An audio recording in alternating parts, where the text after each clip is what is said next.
परिपूर्ण है, शक्ति के वो सिंदूर है, गौरी के गौरव के लिए जो हो रहे अब दूर है।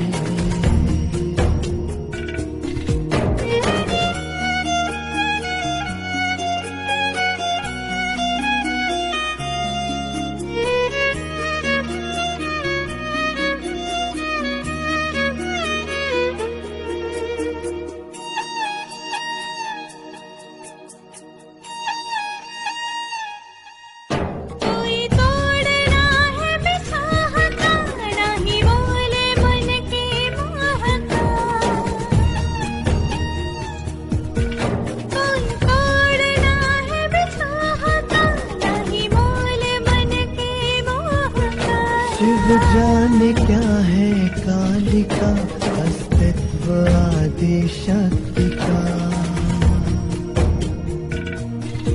विचलित करे ना भावना, नहीं दे सके कोई सांत्वना, नियति है बंधन से परे, जो रच दिया सो वो करे।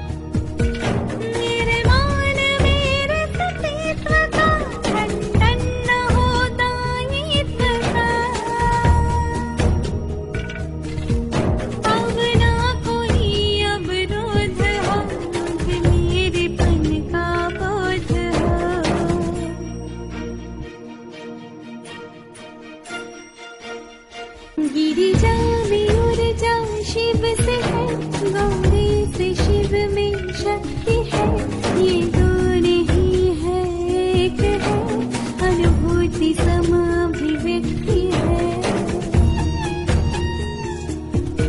हर श्वास शिव के नाम है, यह प्रेम भी अविराम है, शिव धैर्य तो संयम शिवा, नयन जो शिव दृष्टि शिवा।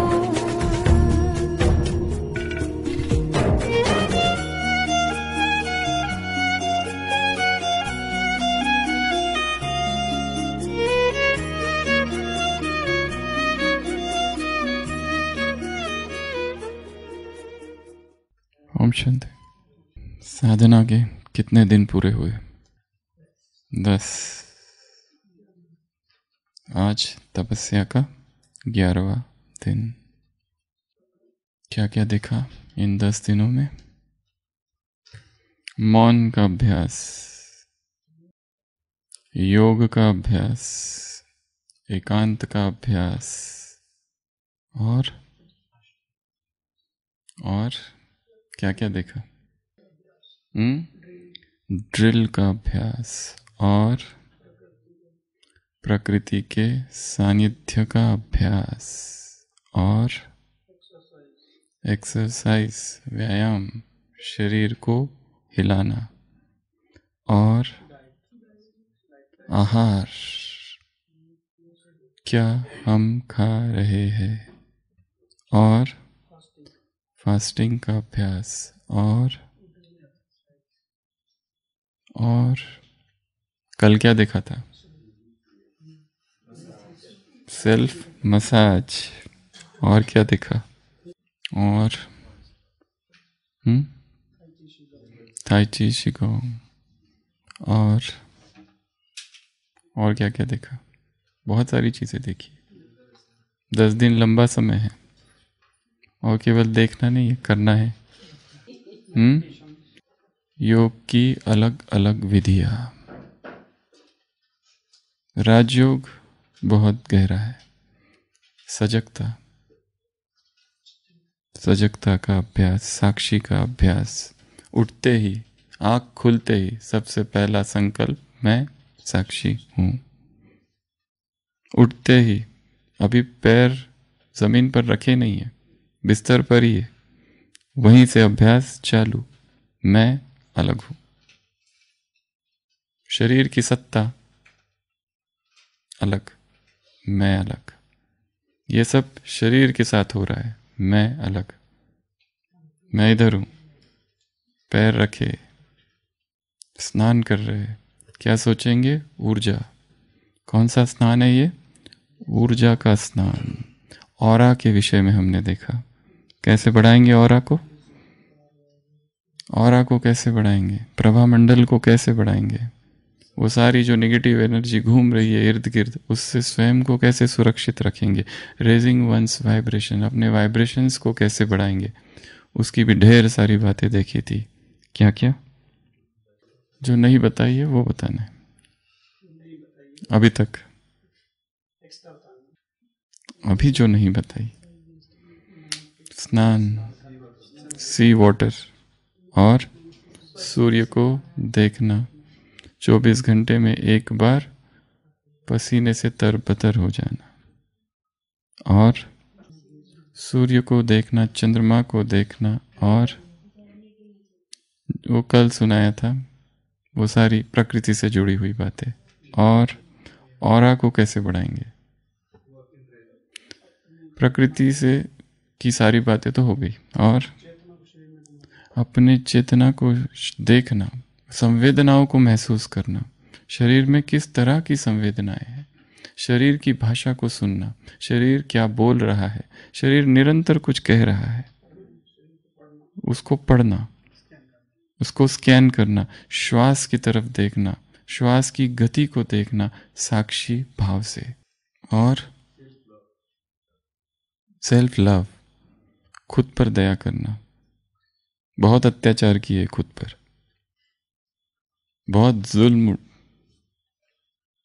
किए, ढाए इस शरीर पर। और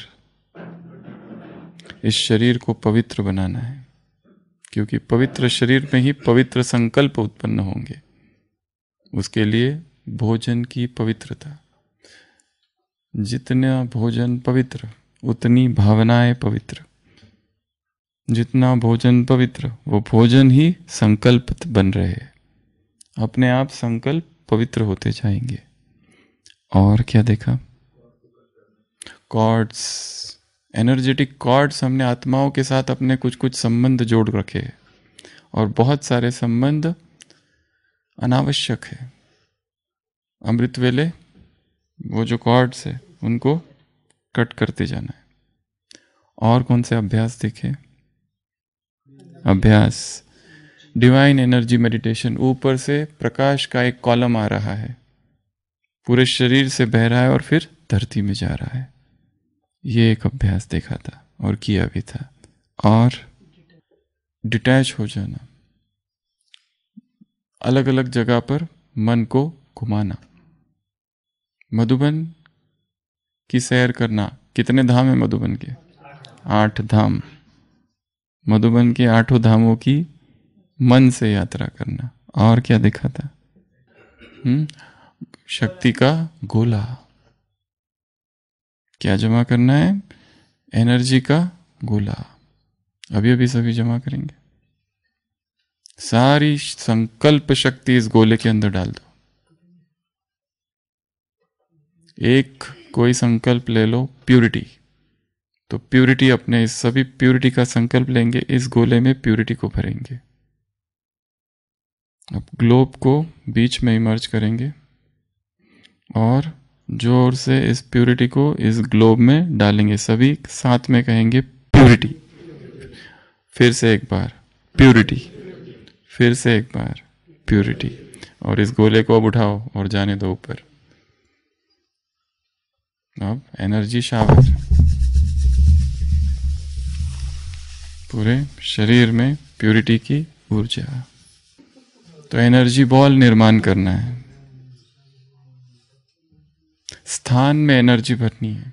चार्जिंग, पानी को चार्ज कर देना, भोजन को चार्ज कर देना, स्थान को चार्ज कर देना, अपनी चेयर को स्थान चार्ज कर देना, ये कंप्यूटर को चार्ज कर देना, मोबाइल को चार्ज कर देना। अमृत वेला, प्यूरिटी की किरणें, प्यूरिटी आ रही है और इस प्यूरिटी से इस मोबाइल को चार्ज कर दिया, क्योंकि ये बड़ा विकर्म कराता है। तो और कंघी, नेगेटिव एनर्जी को निकालना है। ब्रश करो, कंघी करो, जो करना है करो, पर नेगेटिव एनर्जी को निकालना है। सारी साधना है लाइट बॉडी एक्टिवेशन की, सारी साधना है सूक्ष्म शरीर के अनुभूति की, सारी साधना है देहभान से ऊपर उठने की, सारी साधना है बॉडी कॉन्शियसनेस को हटाकर आत्मा तक पहुंचने की। पर बीच में सूक्ष्म शरीर है, उसका बीच में अनुभव होना चाहिए। एक साधना हम आगे के सत्र में करेंगे, बारदो की साधना। तिब्बत में इस पर बहुत ज़्यादा प्रयोग किए गए हैं, क्योंकि कहा जाता है जब हम मरते हैं, मरने के बाद 3 दिन तक हमको यकीन ही नहीं होता है कि हम मर चुके हैं। मरने के बाद आत्मा वहीं घूमती रहती है शरीर के इर्द गिर्द। उसको लगता है अरे क्यों रो रहे हो, अरे ये मेरी जगह, ये मेरा ऑफिस, ये मेरा केबिन, ये मेरे कपड़े। क्योंकि इतना लगाव है, आत्मा छोड़ नहीं पाती है। उसको यकीन ही नहीं होता है, फेथ ही नहीं होता है कि मैं जा चुकी हूं, ये मेरा स्थूल शरीर नष्ट हो चुका है। वो सूक्ष्म शरीर घूमते रहता है इर्द गिर्द इर्द गिर्द इर्द गिर्द। ये मेरा पेन, ये मेरी डायरी, ये मेरी अलमारी, ये मेरे बच्चे, ये मेरा पति। अरे मैं हूं, पर उनको तो कुछ भी सुनाई नहीं दे रहा है। हम चिल्ला रही है, आत्मा चिल्ला रही, क्योंकि जितनी प्रगाढ़ आसक्ति होगी उतना तुरंत आत्मा निकल नहीं जाएगी। इसलिए बारदो की साधना में तिब्बत में जब बौद्ध भिक्षु मरने वाला है, उसको तभी से ही ट्रेनिंग, मतलब तभी उसको कहा जाता है उसके माइंड को कि अभी मेरी मृत्यु हो रही है, मेरी सारी आसक्ति, अभी मरा नहीं है व्यक्ति, पहले से ही उसको ट्रेनिंग दी जा रही है। पहले तो जीवन भर देते ही है, पर जब मरने की स्थिति नजदीक हो तब भी हॉस्पिटल नहीं लेके जाते, वो कहते हैं यहीं उसको जाने दो, और वहीं उसको ट्रेनिंग दी जाती है। 2-3 दिन वो बस वो मृत्यु का ही चिंतन करता है, ताकि आत्मा निकल जाए, ताकि पुनः दूसरे गर्भ में जब स्थापित हो जाए तो यहाँ का सब हट जाए।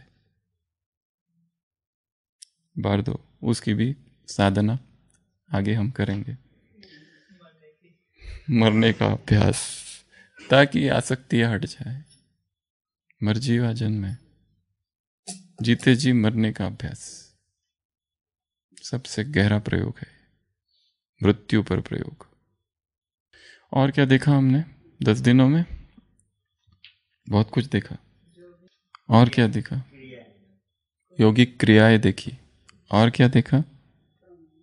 प्राणायाम। और क्या देखा? हाँ, वो सब तो प्रकृति में आ गया। रिवायरिंग, क्या देखा ब्रेन रिवायरिंग में? दोहराव।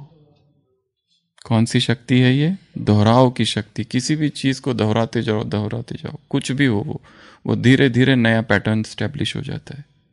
उसकी आदत डालनी है, शरीर को आदत डालनी है त्याग की, मन को आदत डालनी है त्याग की, हैबिचुअल बनाना है। और एक बार आदत हो गई फिर वो सहज हो जाता है। पहले दिन कोई सर्जन ऑपरेशन करता है, उसके हाथ कपते खून देखकर, पैर दुखने लगते, चक्कर आने लगते हैं, उसको बिठा के बीच में से उसके लिए नाश्ता लाना पड़ता है, उसको जूस पिलाना पड़ता है। कोई चक्कर खा के गिर भी जाता है लंबा समय ऐसे पकड़ के, क्योंकि जो असिस्टेंट होते हैं उनको खाली पकड़ने का काम होता है। ऑपरेशन तो सर्जन करता है, इधर से पकड़ के रखो, उधर से पकड़ के रखो, और वो खून देखते रहो। उसको करना कुछ नहीं है, खाली पकड़ना है। असिस्टेंट सिर घूमने लगता है। ये ट्रेनिंग में उसको इतना कुछ एंजॉयमेंट नहीं लगता है उसमें, और जब सीखता भी है तो बड़ा डर लगता है कहीं कुछ कट ना जाए, कहीं कुछ छूट ना जाए। पर जब वो मास्टर बन जाता है, आराम से आते हैं, गीत चाहिए ओटी में, उसके बाद ही ऑपरेट करते, फटाफट ऑपरेट कर लिया, चले, एक के बाद दूसरा, दूसरे के बाद दूसरा लाओ, तीसरा लाओ, चौथा, पांचवा, फटाफट फटाफट।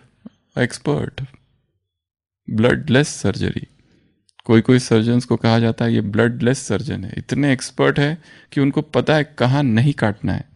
ऑपरेशन करते मिनिमम ब्लीडिंग, ऑपरेटिव साइट में ब्लीडिंग बिल्कुल ना के बराबर, क्योंकि नाइफ बराबर वहीं पे जाता है जहां जाना चाहिए उसको। तो ये सारी साधनाएं हैं। तो 3 दिन हमने साधना की पवित्र शरीर की, उसमें 8 बातें देखी। और जो तीसरी बात थी वो कौन सी थी? तीसरी बात कौन सी थी? तीसरी बात कौन सी थी जिसका आज हम विस्तार करेंगे? फास्टिंग, उपवास। भोजन हमें शरीर से जोड़े रखता है। इसके लिए सभी साधनाओं में फास्टिंग का बड़ा महत्व दिया है। एक उदाहरण है, एक 1963 में एक आर्टिकल पब्लिश हुआ था जिसमें एक पायलट दाम्पत्य, फ्लाइट क्रैश हो गया, वो 2 ही थे, हेलीकॉप्टर में क्रैश हो गया और वो दोनों ऐसी जगह आ गिरे जहां पे कोई मनुष्य ही थे नहीं, कोई नहीं था। मार्च 63 में संसार के समाचार पत्रों में 7 सप्ताह तक बिना अन्न के जीवित रहने की एक रहस्यमयी कहानी प्रकाशित हुई थी। बहुतों को इस पर विश्वास नहीं होता था, किंतु घटना बिल्कुल सत्य थी। यह कहानी कैलिफोर्निया के पायलट दाम्पत्य की थी जिन्हें वायुयान दुर्घटना के कारण उत्तरी ब्रिटिश कंबोडिया के पहाड़ों पर निर्जन स्थान में भोजन के प्रचंड शीत के प्रहारों को झेलते हुए 49 डेज 49 दिन जीवन यापन करना पड़ा। रैल्फ और हेलन, ये 2 लोग, बाद में उनको वहां से निकाला गया। आग जलाकर भारी कपड़ों से शरीर को ढककर कठिन शीत से 49 दिनों तक वे लोग अपनी रक्षा करते रहे। दुर्घटना के पहले 4 दिनों में उन्होंने 4 टिन मछलियां, 2 टिन फल और कुछ बिस्किट खाए। दुर्घटना के 20वें दिन वो 2 ट्यूब टूथब्रश का अंतिम आहार उन्होंने किया, कुछ वो जो उनके पास था, बाद में तो कुछ मिला ही नहीं। सुबह दुर्घटना के 20वें दिन फिर सुबह, दोपहर और शाम को वे आहार के रूप में पिघली बर्फ का ही सेवन करते रहे। अंतिम 6 सप्ताह तक वो केवल पानी पीकर ही जीते रहे। रुचि परिवर्तन के लिए ठंडा, गर्म और उबला हुआ बर्फ का पानी लेते। वो जो बहन थी वो बहुत मोटी थी पहले, किंतु इस कठिन परीक्षा के बाद शरीर का 40 पाउंड वजन घटा देखकर उसे आश्चर्य और आनंद का ठिकाना ना रहा। और ये उपवास काल में भी जो विवशतावश करना पड़ा, वो बड़े सक्रिय और सशक्त रहे। उनके शरीर में भी कमी हो। जिन चिकित्सकों ने उन्हें उनका परीक्षण बाद में किया, उन्होंने देखा कि ये बहुत स्वस्थ और प्रसन्न है। ये अपने आप हुआ है, मजबूरी से हुआ। तो ये जो फास्टिंग है, ये एक ऐसी प्रक्रिया है जिससे शरीर शुद्ध होता है, पर इसका लोगों ने इसे ठीक से समझा नहीं, जबरदस्ती किया है और शरीर को हिंसा पहुंचाई है। इसका लक्ष्य हिंसा पहुंचाना नहीं है, इसका लक्ष्य क्या है? शरीर से प्रेम बढ़ाना, शरीर को पवित्र करना, शुद्ध करना। इसके जैसा शुद्धि का और कोई मार्ग संसार में नहीं है, अगर इसको इसी रीति से किया जाए जिस रीति से इसे करना चाहिए। नहीं तो हमारा स्वभाव ऐसा है कि हर 2-3 घंटे में व्यक्ति को भूख लगती रहती है और खाते रहता है। हर 2-2 घंटे में भूख लगती है और खाते रहता है, क्योंकि ये साधना कभी की ही नहीं।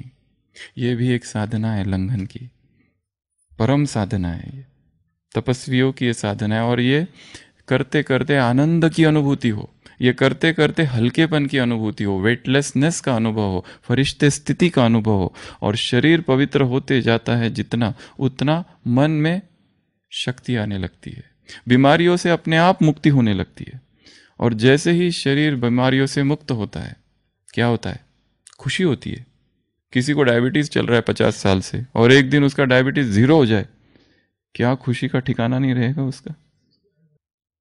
हमेशा जिसको रोज उठते ही थकान सी अनुभूति होती है, एक दिन थकान ही नहीं, एकदम ऊर्जा, कैसी अनुभूति होगी उस व्यक्ति को? नींद ही नहीं आती है किसी को 10 साल से, 20 साल से, और एक दिन अचानक इतनी प्रगाढ़ निद्रा, इतनी गहरी नींद कि उठने के बाद इतनी ऊर्जा से भरा हुआ है, कैसी अनुभूति होगी? जीसस क्राइस्ट का दिखाया हुआ है, जिस अपने जीवन काल का अवतार का कार्य चालू करने से पहले 40 दिन 40 रात फास्टिंग। मोसेस 40 दिन 40 रात, ये अवस्थाएं हैं जिसमें व्यक्ति क्रिश्चियनिटी में प्रेयर एंड फास्टिंग, सारे संत जितने होके गए रोमन कैथोलिक सेंट्स एकांत में चले जाते थे और प्रार्थना करते रहते थे दिन रात, और भगवान से नज़दीकी बढ़ती जाती थी उस अवस्था में। तो ये जो फास्टिंग है इसके बारे में हम बीच बीच में देखते ही रहेंगे, पर आज हम देखेंगे इस फास्टिंग के सुपर ह्यूमन 15 लाभ। सबसे पहला उपवास का लाभ है सुपर ह्यूमन विल पावर। सबसे पहला लाभ सुपर ह्यूमन, सुपर ह्यूमन अर्थात अति मानव, मतलब ये जैसे मानवीय नहीं है, higher power, super power, will power develop. Will power अर्थात हिंदी में क्या कहेंगे? इच्छा शक्ति। हम चाहते हैं बहुत कुछ करना, आज ये करूं वो करूं, प्रार्थना ये तो संकल्प तो करते पर पूरा हो नहीं पाता क्योंकि विल पावर ही नहीं है। कितनी बड़ी बड़े बड़े संकल्प करते हैं, आज ये करूंगा, 8 घंटे का योग का चार्ट होगा, ऐसा होगा वैसा होगा, कहाँ हो पाता है? क्योंकि विल पावर की कमी है। जैसे इसके पहले भी सुनाया था, जंगल के बंदरों ने सोचा ये क्या है, लोग हमारी कितनी ग्लानि करते हैं, मनुष्य समाज। जहां देखो लोग क्या कहते हैं, गाली के लिए हमारे शब्द नाम का उपयोग करते हैं। और क्यों करते हैं? क्योंकि हम खाते ही रहते हैं, तो क्यों ना हम उपवास करें। तो बंदरों की सभा में बंदरों के जो गुरु है वो कहते हैं हम एक दिन उपवास जरूर करेंगे। तो सभी बंदर फास्टिंग पर जाते हैं सुबह से रात तक। पर एक बंदर कहता है पर जब हम शाम को रात को उपवास तोड़ेंगे तब तो बहुत भूख लगेगी ना, तो पहले से अरेंजमेंट की जाए ना, किससे उपवास तोड़ना है। वो कहता है यू आर राइट। छोटे छोटे बंदरों को भेजा जाता है केले मंगाने के लिए, ढेर सारे केले आ जाते, केले रख देते और फिर उपवास चालू। वो कहते हैं आज से हम पूरा दिन हम योग तपस्या करेंगे, ध्यान मग्न अवस्था में सभी बंदर बैठ जाते हैं, कमर सीधी, आंखें बंद, चिन्ह मुद्रा। एक छोटा बंदर कहता है अपनी मम्मी को केले तो पड़े हुए पर जब हम उपवास तोड़ेंगे तो कितनी भूख लगेगी, तो क्यों ना हम केला अपने हाथ में ही रखे। बंदरों के गुरु कहते उधर क्या चल रही है खुसफुस। वो माँ कहती है ये ऐसा कह रहा है, तो वो सोचता है ही इज राइट, क्योंकि उपवास तो हमको तोड़ना है नहीं, उपवास तो शाम को ही टूटेगा। तो सभी बंदर अपने हाथ में एक एक केला रख देते, परंतु केला खाएंगे नहीं क्योंकि उपवास है। फिर चिन्ह मुद्रा, ध्यान, ओमकार। छोटू बंदर फिर कहता है कि हमें भूख तो बहुत लगेगी ना, क्यों ना छील के खोल निकाल के रखेंगे, खाएंगे नहीं। इसमें क्या हर्ज है, क्योंकि उपवास तो जारी है ना, खाएंगे थोड़ी, टाइम की बचत होगी, क्योंकि जब उपवास तोड़ेंगे तो कितनी भूख लगेगी, क्यों टाइम वेस्ट करे। वो कहता है राइट। सभी बंदर अपना केला छिलके निकाल के फिर से ध्यान, योग मुद्रा, ओमकार। छोटू बंदर कहता है क्यों ना ये जो केला है हम मुंह में रखेंगे, खाएंगे नहीं। तो मुंह में खाना नहीं है पर किसी को, तो सभी बंदर एग्री हो जाते हैं, तो मुंह में केला रखा जाता है और फिर ध्यान चालू, और थोड़ी देर में अलग अलग आवाजें आने लगती है और उपवास पूरा हुआ। विल पावर नहीं है, बहुत विल पावर चाहिए, पर एक बार आदत पड़ गई, दोहराओ, बार बार किया तो वो सहज हो जाता है। तो सबसे पहला benefit, fasting by its very nature is putting off the physical in order to tap into the higher realm of meaning.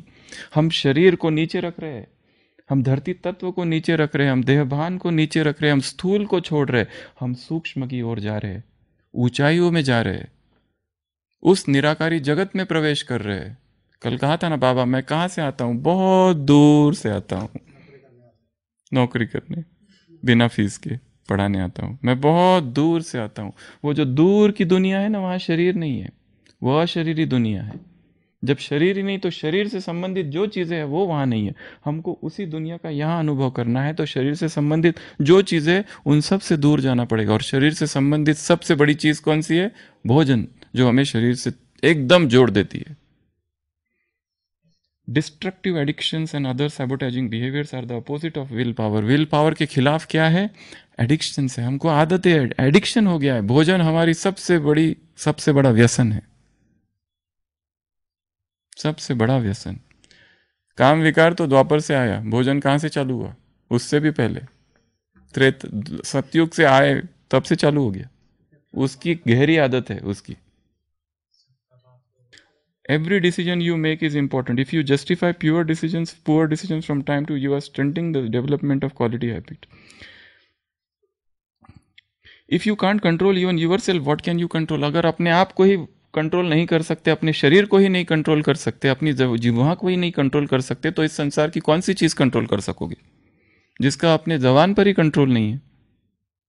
बस दिन रात खाऊं, किसको खाऊं, क्या खाऊं, 2-2 घंटे में खाऊं, अभी ये खा लिया, अभी टोली खाऊं, अभी सैंडविच खाऊं, अभी ये खाऊं, अभी स्वीट, अभी नमकीन, बस खा ही रहे दिन भर, कोई कंट्रोल ही नहीं है। अगर यहीं पे ये कंट्रोल है तो क्या ऐसी आत्माओं को स्वराज्य अधिकारी कहा जाएगा? There is nothing more fundamental to survival than food. When you learn to control your own eating, you develop the ability to control less fundamental and less destructive. जब भोजन को वश में करना सीख जाती है आत्मा, तो बाकी जो भी व्यसन है उनको अपने आप कंट्रोल करने में बहुत असहज हो जाता है। जितने भी व्यसन है, चाहे टेक्नोलॉजी का व्यसन हो, चाहे काम विकार हो। लोग कहते हैं हमने काम विकार के लिए जितनी क्लासेस है ब्रह्मचर्य की सब सुन लिए, पर फिर भी हो नहीं रहा है। सब कुछ किया पर ये नहीं किया। इसका तो सहज परिणाम है वो। Fasting is the most sophisticated will power workout है ये। जैसे वो वर्कआउट करते हैं ना, ये फास्टिंग विल पावर का वर्कआउट है। यदि ये सीख लिया तो बाकी सारी चीजों को कंट्रोल करना बहुत आसान हो जाएगा। क्रोध वश में आ जाएगा, सब कुछ वश में आ जाएगा धीरे धीरे। तो सबसे पहला बेनिफिट क्या है? सबसे पहला फायदा विल पावर। उसमें यह भी कहा है कि जिन लोगों को एडिक्शन है ये संसार के लिए, जो निकोटीन, अल्कोहल, कैफीन अर्थात ये चाय और कॉफी छूटती नहीं है लोगों की। चाय और कॉफी के हंटर लगते हैं जब, तब आत्मा में ताकत आती है। फिर योग में बैठते तो नींद नहीं आती, नहीं तो चाय चाहिए। बिना चाय और कॉफी के हंटर के शक्ति नहीं आती है। जबकि दारू को इतना बदनाम कर रखा है, पर दारू से भी खतरनाक चाय और कॉफी है। उसके सिवा कितना भयंकर एडिक्शन है। वो पियो, उसके बाद में फिर नींद नहीं आती, और उसका असर थोड़ी देर चलता है, और वो नहीं मिलेगा तो बेचैनी होती है। दारू के बारे में ये कितना कुछ कह के रखा है, इनके लिए कुछ नहीं कहा है, कम कहा है। इसको मान्यता प्राप्त हो गई है, जबकि ये भयंकर एडिक्शन है। किसी लेखक ने लिखा है, where has gone man's courage and I say in the cup of tea. मनुष्य का धार्मिक साहस कहाँ चला गया, और मैं कहता हूं चाय के कप में डूब के मर चुका है। पिए जा रहे, सुबह शाम दोपहर रात, क्यों पी रहे पता नहीं। कितनी बार पीनी चाहिए? सबसे पहले जो 10 बार पीते हैं 5 बार, वो जो 5 बार पीते हैं वो 4 बार, जो 4 बार पीते हैं 3 बार, जो 3 बार पीते 2 बार, जो 2 बार पीते वो 1 बार, जो 1 बार पीते उसको हमेशा के लिए तलाक। जो नहीं पीते वो दूसरों के लिए उदाहरण बन जाए। वो दूसरों को ये दिखाएंगे कि ये शरीर देखो कितना पवित्र है, इसमें मैं कोई भी जहर नहीं डाल रहा हूं। उत्तेजनाएं हैं कैफीन, टैनिन्स, उन उत्तेजनाओं को अब तक नहीं छोड़ा है। शरीर को हंटर है, वो हंटर से चला रहे शरीर को, मार के चला रहे, उसको बिठा रहे योग में इस हंटर को लगा के, जबकि वो प्योर पॉइजन है। जो व्यक्ति रोज दारू पीता है, एक दिन दारू नहीं पीता, तो उसको क्या क्या होता है? क्योंकि वो एडिक्शन है। यही प्रमाण है कि वो नहीं पीने के बाद में थकान लगती है, सिर दर्द, मतलब कितना गहरा नशा है उसमें। यही तो प्रमाण है उसके नशीलेपन का। नहीं तो रोज फल खाता है जो व्यक्ति, एक दिन फल नहीं मिला, आम का सीजन आता है, हमने आम खाए 4 महीने, आम का सीजन चला गया, उसके बाद कोई मिस नहीं करता आम को, क्योंकि उसमें एडिक्शन ही नहीं है। पर रोज भोजन के बाद कोई रसगुल्ला खाता है, 4 महीना खाया, और एक दिन नहीं मिला उसको, फिर रसगुल्ला ढूंढेगा कहाँ है, क्योंकि उसको मीठा चाहिए। भोजन खाया गुड़ चाहिए, भोजन खाया स्वीट चाहिए, भोजन खाने के बाद स्वीट खाने की आदत है, इसीलिए क्योंकि वो एडिक्शन है। क्योंकि जब वो नहीं खाता तब बेचैनी होती है। हमारा आहार है ना, ऐसा होना चाहिए कि जिस दिन नहीं खाया उस दिन कोई फर्क भी नहीं, वो चीज नहीं मिली चलेगा, जैसे नेचुरल आम है, आम में कोई एडिक्शन नहीं है, रोज खा रहे रोज खा रहे। कोई मिस करता है आम का सीजन जाने के बाद आम को? अंगूर रोज खा रहे, अंगूर के सीजन में अंगूर चले गए, कब चले गए पता भी नहीं चला, कुछ दूसरा आ गया। कोई ये सोचता है अरे मुझे अंगूर चाहिए अंगूर चाहिए, कभी नहीं। जो नेचुरल चीज है उसमें कोई भी, natural food in natural form, इसमें कोई एडिक्शन नहीं है, कोई व्यसन नहीं है। पर वो जो चीज अननेचुरल है, जो हमारा पराया आहार है, हमारा आहार ही नहीं है, वो जैसे ही हटता है हम बेचैनी होती है। हम ओपीडी में हमारे कितने पेशेंट्स आते हैं, सब दारू बीड़ी सिगरेट चरस गांजा ये सब एडिक्ट्स है। उनको भी पता है ये छोड़ना चाहिए, पर जब जब उन्होंने छोड़ने की कोशिश की शरीर में भयंकर रिएक्शन हुई। बीड़ी जब तक नहीं पीता तब तक पेट ही नहीं साफ होता, क्या करूं बोलो? कोई भी दवाई दे दो वो चाहिए, क्योंकि वो उसकी फिजियोलॉजिकल नीड बन गई है।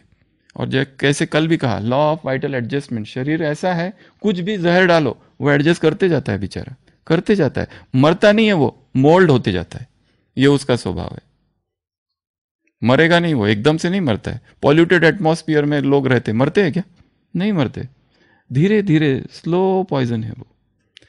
तो फास्टिंग किया तो मेडिकली क्या होगा? Medically fasting has been found to rapidly dissipate the craving, craving अर्थात तलब उठती है, ऐसा लगता है बेचैनी होती है। उस बेचैनी के सामने क्या वो बेचैनी स्वराज्य अधिकारी की अवस्था है?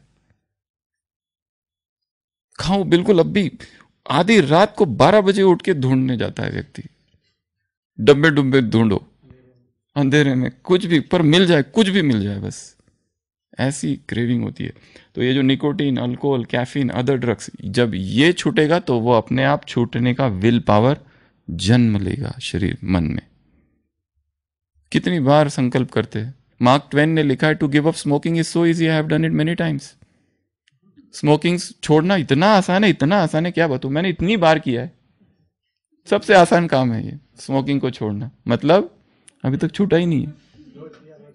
रोज किया, रोज संकल्प करो, फिर एक नई आदत बन गई है। संकल्प करना और उसको तोड़ना, व्रत लेना और फिर उसको तोड़ना, बाबा के सामने प्रतिज्ञा करना और तोड़ना, अब ये रूटीन बन गया है। पहले ही अच्छे थे जो व्रत नहीं करते थे, कम से कम तोड़ते तो नहीं थे। तो सबसे पहला सुपर ह्यूमन विल पावर आएगा उपवास करते ही। और कल बताया कैसे करना, क्या करना, बहुत सारी बातें हैं। 2 घंटे से चालू करो, जो आज तक जिन्होंने कभी नहीं किया है, ये जिनके लिए अननोन क्षेत्र है, बिल्कुल कभी उन्होंने ये जोखिम उठाई नहीं, सोचा है बाबा संगम युग में बाबा हमारी ऐसी पालना कर रहा है और बाबा की पालना से हम अपने आप को वंचित रखे। नो, हटाओ सब कुछ, चलो कल्प कल्प वंचित जाएंगे। भगवान संगम युग पर आकर ऐसी ब्रह्मा भोजन से हमारी इतनी पालना कर रहा है, 3 बार भोजन 4 बार टोली, और हम इसको मना करें, महापाप शांतम पापम। तिरस्कार क्यों कर? ये तिरस्कार नहीं है, तिरस्कार भोजन तो डिवाइन सेलिब्रेशन है, पर किसके लिए? जब कड़ी भूख हो तब भोजन अगर किया जाए। हमको तो भूख ही नहीं है, हम जो कुछ खा रहे भोजन भूख के बिना खा रहे, रूटीन निभाने के लिए डाले जा रहे हैं, उसमें जो मिला डाल दिया। क्या बना? चाय रोज पीते, आज चाय के साथ वो है, खा लो। ये साहस नहीं है कि उसको रोक सके ना, ये साहस कहां से आएगा? यही तो साहस है। सब कुछ दिख रहा है परंतु ना।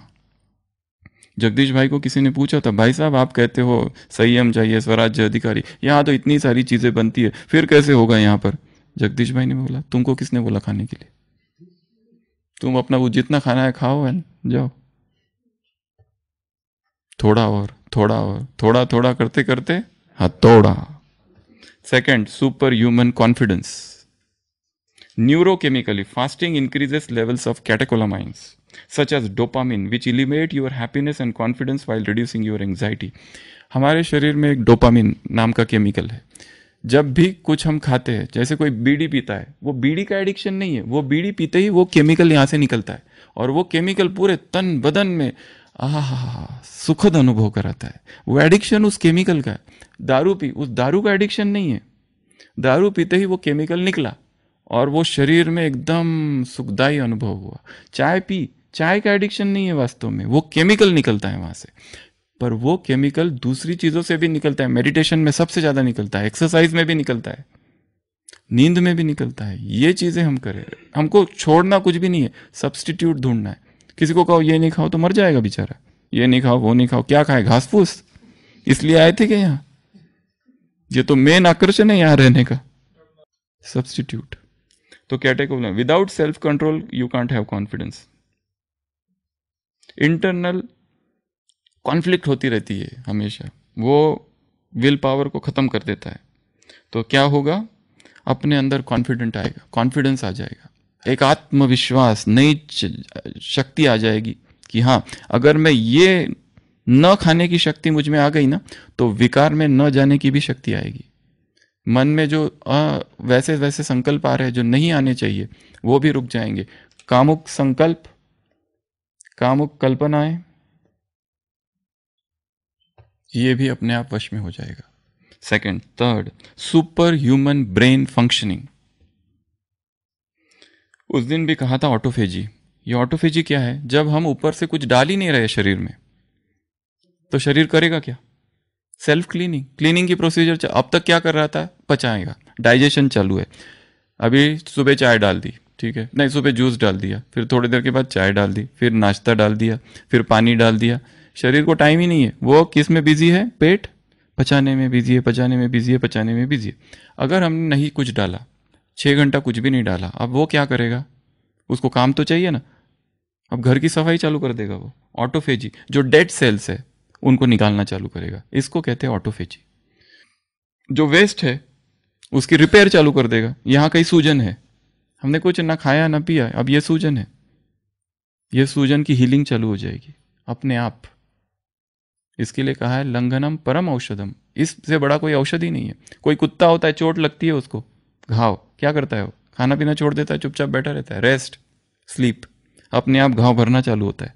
क्योंकि जो भी हम खा रहे हैं वो जो इन्फ्लेमेशन है उसको कम नहीं होने देता है। इसके लिए fasting is anti inflammatory drug. Inflammation, सूजन को कम करने का काम है फास्टिंग का। कोई भी सूजन, गले में खराश हो गई तो ये सूजन है, डोंट पुट एनीथिंग, अपने आप हीलिंग स्टार्ट हो जाएगा। तो super human brain functioning down regulates waste processes and repair themself. तो क्या होगा? सबसे पहला, ब्रेन एकदम तेज गति से काम करना चालू करेगा। और ये ब्रेन में fasting increases level of BDNF, brain derive neurotrophic factor, एक प्रोटीन है। इसका संबंध किससे जोड़ा गया है? जब इसके लो लेवल होते हैं तो हम एल्जाइमर्स के शिकार होते हैं। एल्जाइमर्स अर्थात जो बूढ़े लोग होते हैं ना, मेमोरी कम हो जाती है, याद नहीं रहता है कब का क्या हुआ, अभी किसी से मिले याद नहीं कौन है, भूलती जाती, अभी चाबी कहाँ रखी, ये कहाँ रखा, वो कहाँ रखा, एकदम मेमोरी लॉस हो गया। और कोई कोई लोगों को यंग एज में हो जाता है ये। एक होता है एल्जाइमर्स, एल्जाइमर्स बुढ़ापे में आती है बीमारी, जिसमें ब्रेन में ये जो पेप्टाइड है ये कम हो जाता है, और फास्टिंग से ये पेप्टाइड बढ़ जाता है। इसके लिए जो लोग लंबा समय, जिनको फास्टिंग का अभ्यास है हर दिन, वो बुढ़ापे में भी उनकी बड़ी शार्प मेमोरी रहती है, भूलते नहीं है चीज़ों को। उसके बाद में लो लेवल जब BDNF का रहता है तो डिप्रेशन होता है। ये जो एंटी डिप्रेशन की गोलियां होती है ना, उसमें क्या होता है? यही सब होता है जो वो लेवल को बढ़ाता है। फास्टिंग से भी ये लेवल्स बढ़ जाते हैं।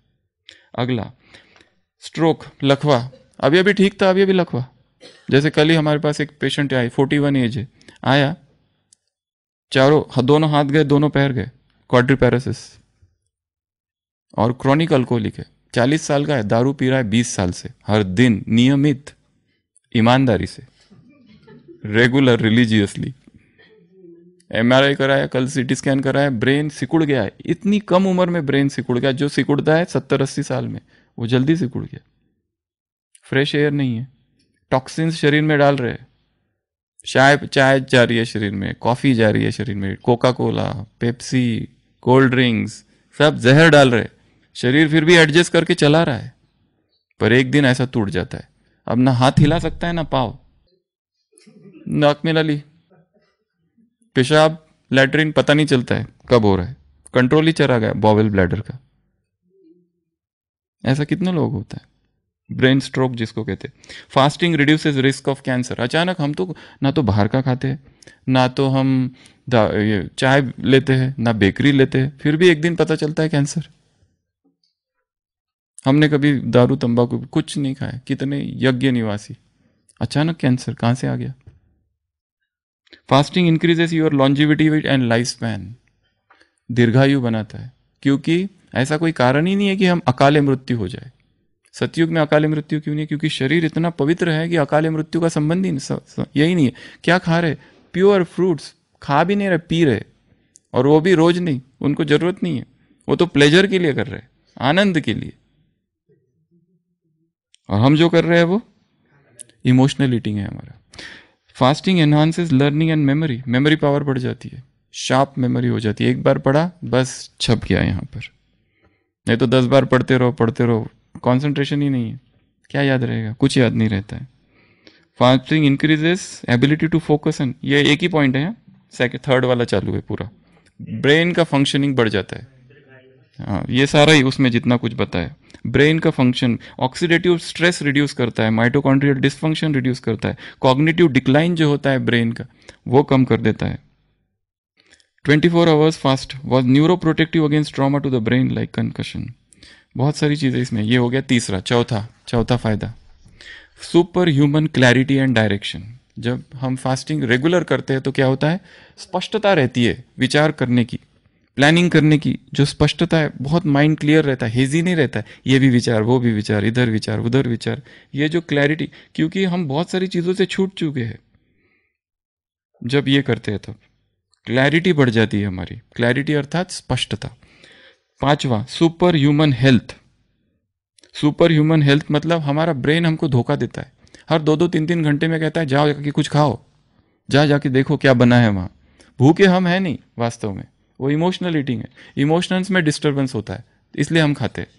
भूख की वजह से थोड़ी खाते, कोई नहीं खाता भूख की वजह से, क्योंकि हमें पता ही नहीं सच्ची भूख क्या है, कड़ी भूख क्या है, क्योंकि हमें उसको टाइम ही नहीं दिया है। अभी नाश्ता किया, अभी दोपहर का भोजन आ गया, 8 बजे तो नाश्ता नहीं किया, अभी 5 घंटे नहीं गुजरे कि लंच, अभी 4-5 घंटे गुजरे नहीं कि डिनर, टाइम ही नहीं दे रहे उसको। हमें पता ही नहीं कि भूख क्या होती है, भूख का तो अनुभव ही नहीं है। भूख का अनुभव वो किसान को जाके पूछो, सुबह थोड़ा खा लेता है, दिन भर काम करता है, फिर 2-3 बजे खाता है सीधा, और कड़ी मेहनत के बाद पसीना है, और उसमें उसको कितना मजा आता है, और स्वस्थ रहता है, कभी उसको कोई बीमारी नहीं होती है। उसको तो पता भी नहीं होगा संसार में क्या कोविड चल रहा है, क्या चल रहा है, वो अपने दुनिया में मस्त है। और कितनी कम चीजें होती है। फूड जो है वो इंफॉर्मेशन है, फूड क्या है? सूचना है। 10 चीजें डाल दी, वो इतनी सारा कॉम्बिनेशन है, ये भी डाल दिया, वो भी डाल दिया, वो भी डाल दिया, पूरी थाली में जगह ही नहीं है कहीं, फिर भी इधर से डालो उधर से डालो, और वो सारा इंफॉर्मेशन पेट के अंदर जाता है। पेट को समझ नहीं आता क्या करूं, उसमें प्रोटीन भी है, कार्बोहाइड्रेट्स भी है, इसका डाइजेशन वहां होता है, इसका स्मॉल इंटेस्टाइन कहाँ क्या करना है, उसको कंफ्यूज हो जाता है। The best combination is no combination. एक ही चीज, एक फल एक समय, बस एकाहारी। सुपर ह्यूमन हेल्थ, तो हमको क्या हो गया है? ट्रू नेचर ऑफ हंगर तो हमें पता ही नहीं, कड़ी भूख का पता ही नहीं क्या है, बस गए खाओ खाओ और खाओ, खाते ही रहो। आइडियली बॉडी को एक बार खाने के बाद 12 से 24 घंटे भूख नहीं लगती है वास्तव में। हम जो खाते हैं वो इमोशनल ईटिंग है हमारा। फिर फास्टिंग से रिवर्स हो जाते बिंज डिसऑर्डर। बिंज डिसऑर्डर होते हैं 2 प्रकार के, एक होता है एनोरेक्सिया नर्वोसा, बुलिमिया नर्वोसा, ये 2 डिसऑर्डर्स है खाने के, जिसमें व्यक्ति खाते रहता है, उल्टी करता है फिर खाता है, मुंह में हाथ डाल के खाएगा, फिर उल्टी करेगा, फिर दूसरा आइटम, फिर उल्टी करेगा, क्योंकि खाने में ही इंटरेस्ट है, सबका टेस्ट लेना है। एक राजा था, उसने तो एक फिजिशियन रखा था। कौन? एक विदेश का एक राजा था। when रोम वॉज बर्निंग, क्या नाम था उसका, उसने एक फिजिशियन रखा था, वो खाना खाता था, वो फिजिशियन उसको उल्टी कराता था फिर पर्सनल, और फिर खाता था, बस यही काम चलता था। तो फास्टिंग से ये रिवर्स हो जाएंगे डिसऑर्डर्स। उसके बाद में ये चेहरों पर ये मुहासे, ये क्या क्या होते रहता है ना, ये सब क्या है? ये सब टॉक्सिन से जो यहाँ जमा हो गए वो सब खत्म। उसके बाद में पूरा सिस्टम रिब्यूट हो जाएगा, जैसा कंप्यूटर का क्या करते हैं, फॉर्मेट करते हैं ना, फॉर्मेट करने के बाद जो कुछ है सब हट जाता है। 24 घंटे का एक ड्राई फास्ट, ना खाना ना पीना, 24 आवर्स पूरे सिस्टम को रिब्यूट कर देता है, रिबूट फॉर्मेट कर देता है। फिर नए सेल्स जनरेट होते हैं, नई आदतें निर्माण की जा सकती है धीरे धीरे। हाँ, पर वो बॉडी सिखाती है बहुत सारी चीज़ें। Fasting improves cholesterol level, cholesterol level अपने आप कम होने लगता है, ब्लड प्रेशर अपने आप नॉर्मलाइज होने लगता है, डायबिटीज़ अपने आप कंट्रोल में आने लगता है, जो इंसुलिन रेजिस्टेंस है वो सब अपने आप control, blood insulin level drop significantly, growth hormones, ये बहुत सारी चीज़ें हैं। तो हेल्थ क्या तो बहुत बड़ा टॉपिक है, सभी सुपर हेल्थ के लिए फास्टिंग मस्ट है। उसके बाद में अगला super human motor skills and precision. ये मोटर स्किल्स क्या होते हैं? ये लेखक अपना 93 ईयर ओल्ड के ग्रैंड फादर है उसका उदाहरण दे रहा है। उनको आदत है हफ्ते में एक दिन 24 घंटा उपवास करने की, ड्राई फास्ट करने की। तो वो जो पिताजी है उनके, वो उसके बारे में कहता है कि इस उम्र में भी वो अभी भी लॉन में घूमते हैं, सुबह उठते हैं 4:30 बजे, 2.5 घंटा पढ़ते हैं, और उनका पहला भोजन होता है 7 बजे और सीधा दूसरा 2 बजे। मतलब ये अपना लिख रहा है कि कितने एक्यूरेट है वो, अभी भी छोटे छोटे काम वो खुद करते हैं। मोटर स्किल्स अर्थात जैसे ये बटन लगाना, पहनना, कुछ बुनना, ये जो फाइन स्किल्स है ना, जैसे पेंटिंग करना, एकदम फाइन आर्ट्स, इतनी उम्र में भी ये सारे स्किल्स प्रिजर्व्ड रहते हैं फास्टिंग से। अगला सुपर ह्यूमन स्लीप। अभी हमारी जो स्लीप की क्वालिटी है बहुत ही स्लीप पुअर है, उसका गहरा कनेक्शन हमारे भोजन से है। और रिसर्च ने यह पता किया है कि 16 घंटे का जो रेगुलर फास्ट करते हैं हर दिन, उनकी पूरी स्लीप साइकिल ही रिसेट हो जाती है। Everyday 16 hour fasting. जैसे कहा कि 2 घंटे से चालू करो, 4 घंटे तक पहुंचो। जैसे अभी नाश्ता कर लिया, अभी 12 बजे तक कुछ नहीं खाना। जिन्होंने कभी किया नहीं उनके लिए एकदम, जो नव सीखी है फास्टिंग की दुनिया में, जो नए नए खिलाड़ी है उनके लिए, जिन्होंने कभी कुछ पता ही नहीं, जिनके लिए ये पाप लगता है। जैसे ये बाबा ने तो कभी कहा ही नहीं, तुमने कहां से लाया? बाबा कहते खाओ पियो मौज करो, बाबा का घर है, पालना हो रही है रूहानी बाप टीचर सदगुरु के द्वारा, और बीमार पड़े जा रहे। जिसने अपने शरीर को चलाना नहीं सीखा वो राज्य को क्या चलाएंगे? बाबा के महावाक्य है, शरीर को चलाना, body management is kingdom management. तो 16 घंटा तक पहुंचना है, ये टारगेट रखना है इस 84 दिन की भट्टी का, कि हमारा 16 घंटे उपवास, निर्जल उपवास, न खाना न पीने वाला उपवास नेचुरल हो जाए, शरीर के लिए सहज हो जाए, कुछ प्रयास ही नहीं करना पड़े। जैसे पहला भोजन ही 12 बजे, इसका अभ्यास करना है धीरे धीरे। जो नहीं कर सकते, जैसे कहा ना, धीरे धीरे बढ़ाते जाओ, 12 घंटे तक आओ। 12 घंटे को अब रखो, 1 महीना 12 घंटे तक ही रखो। ग्रिप जब तक नहीं आती आगे नहीं बढ़ना। दूसरों को देखकर आगे बढ़ेंगे ना, तो चरे तो चाखे वैकुंठ रस, नहीं तो चकनाचूर, नहीं तो वो बंदरों जैसी हालत हो जाएगी।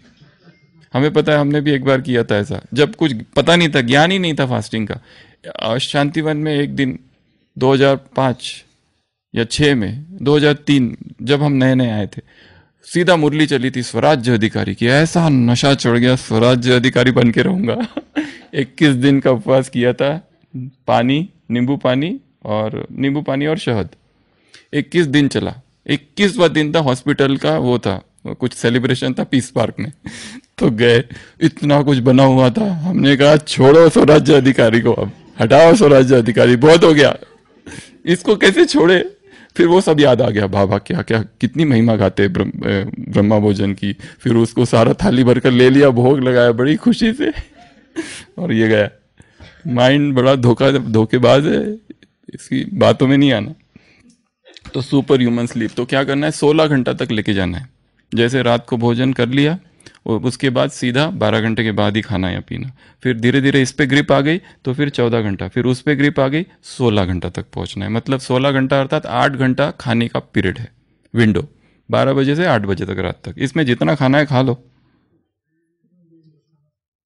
पर इसको धीरे धीरे तक पहुंचना है यहाँ तक, एकदम नहीं जाना। एकदम कुछ करने जाओ तो बॉडी रिएक्ट करेगी, मना करेगी बॉडी, बिल्कुल छोड़ दो सब कुछ, और सीधा जाके उतना खाएगी जो कभी आज तक नहीं खाया था, और वो सब खा लेगी जो आज तक नहीं खाया था। अपने आप को रैशनलाइजेशन करेगी, जस्टिफिकेशन भी देगी कि बाबा ने तो कहा है ना कि ब्रेड बटर वो सब भी खा सकते हैं जब कुछ ना हो। तो ऐसा सब कुछ सारे ज्ञान योग के पॉइंट नहीं के अपने आप को कन्विंस करके हम शांति से योग में शाम के बैठ जाएंगे कि सब ठीक चल रहा है, और इधर ऊपर से नीचे गिर चुके हो।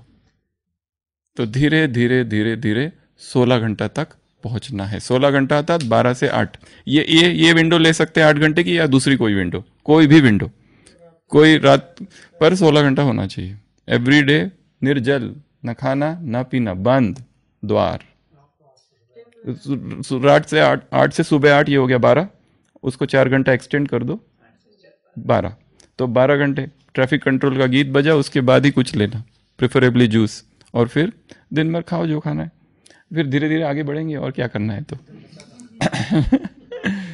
12 से फिर 16 से 18 में आओ, 18 से 20 में आओ, 20 में 22 में आओ, 20 से 23 में आओ, फिर OMAD 1 मील अ डे, एक बार खा लिया बस, अब कुछ जरूरत ही नहीं। शरीर मांग भी नहीं करता है, रोज सूरज को देखते रहो, सूरज से किरणें लेते रहो, रोज ज्ञान योग, सूर्यमुखी, संडे की मुरली, ईस्टर्न ग्रुप से मुलाकात। सूर्यमुखी अर्थात सूरज के समान सामने रहता है, वो सारी सकाश में खिला हुआ, भगवान से ही किरणें मिल रही है, प्राण ऊर्जा मुझे मिल रही है, उसकी आवश्यकता ही नहीं है। खुशी जैसी खुराक नहीं, खुशी इतनी ज्यादा है क्या खाऊं, रिप्लेसमेंट ढूंढ लिया हमने भोजन का। माताएं, सारे विश्व भर की जितनी माता है सभी का काम कम हो जाएगा, क्योंकि सबको हमने गुलाम बना के रख दिया, जैसे किचन में देखते रहो बस। भारतीय संस्कृति ने यही तुम्हारा काम है, वो सब मुक्त हो जाएंगे और उनकी ऊर्जा कहीं दूसरे क्रिएटिव कार्यों में लग जाएगी, दुआएं भी देगी, बहुत बोझ मुक्त हो जाएंगे। ये तो एक दूसरा ही टॉपिक है, इस पे भी चर्चा करेंगे कभी। सब कुछ बदल होगा, उसके सारा हमारा जीवन ही तो भोजन के इर्द गिर्द घूम रहा है। भोजन का पैसे कमाना, उसको पकाना, उसको लाना, उसको छानना, सब सब सब ये सब से छूट जाएंगे, क्योंकि हमारा शरीर मांग ही नहीं कर रहा है, सामने रखा हुआ है पर हम मांग नहीं, और हम एकदम स्वस्थ है, एकदम अच्छे है, खेलते कूदते सारी सेवाएं कर रहे हैं। टाइम मिल जाएगा इतना ज्यादा, टाइम इतना ज्यादा मिल जाएगा, क्योंकि काम कितने बड़े बड़े करने हैं। आधा काम तो हमारा समय तो उसी में जा रहा है, टाइम पूरा हो रहा है इधर भी।